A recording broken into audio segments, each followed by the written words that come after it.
Birds do not sing in caves. Birds do not sing in caves, and fish cannot see in the depths.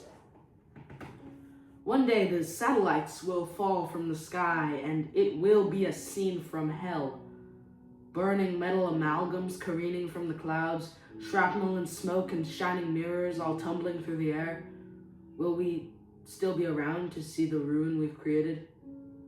This strange astronomical horror, the deeply unnatural evil of blazing metal rain. Will the snake swallow its tail before it sees the ruin in its wake? Does it even know its tail is its own, as it devours so ravenously, fangs stained with its blood? Does it think this is the tail of some other serpent, that it will be safe from its own hunger? When it swallows the last inch of its body and dies a tiny, pathetic circle, will its leering face be frozen, immortalized in a self-satisfied smirk? So far, so good, are famous last words. Birds do not sing in caves. Like an automaton, rusty and unreliable, old, built such that his only power source would be a pair of mechanical lungs that he would run on oxygen. But these lungs are operated by wires and bulky, awkward machinery.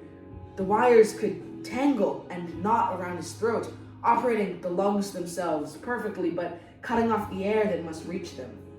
If he cuts the wires, he is free from suffocation, but his lungs will not work. If he removes his lungs, it will not matter that he is suffocating, and so the wires will not affect him, but he will not be able to breathe. If he had been built without this simulacra of human organs, no faux lungs in the first place, he would not need to breathe in such a way, and it would not matter that the wires were strangling him. Birds do not sing in caves. Birds do not sing in caves, and our culture is eating itself. We are living in a world that we have rejected in its given form. We have cast off the blankets our mother laid upon us and set them aflame.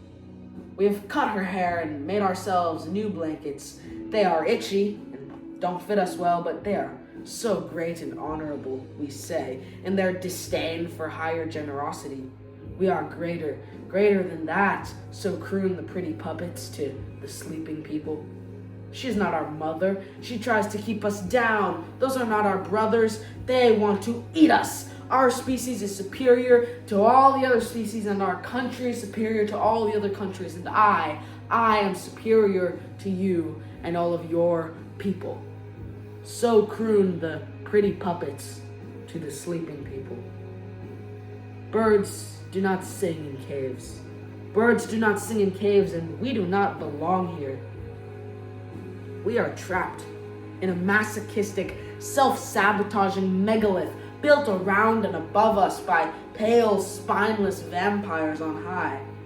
The great, sprawling, concrete metal creature with a mouth on the end of every growing arm that has torn a hole in the sky and flattened mountains in its expansion. It is huge and it seems unstoppable. It is colossal, but it is unstable in its apparent might.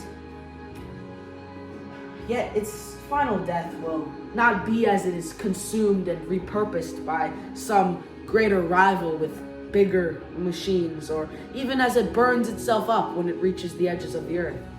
This creature's black, industrial heart, its spirit of burning coal and hungry children lives on in some sick way in any of these false deaths.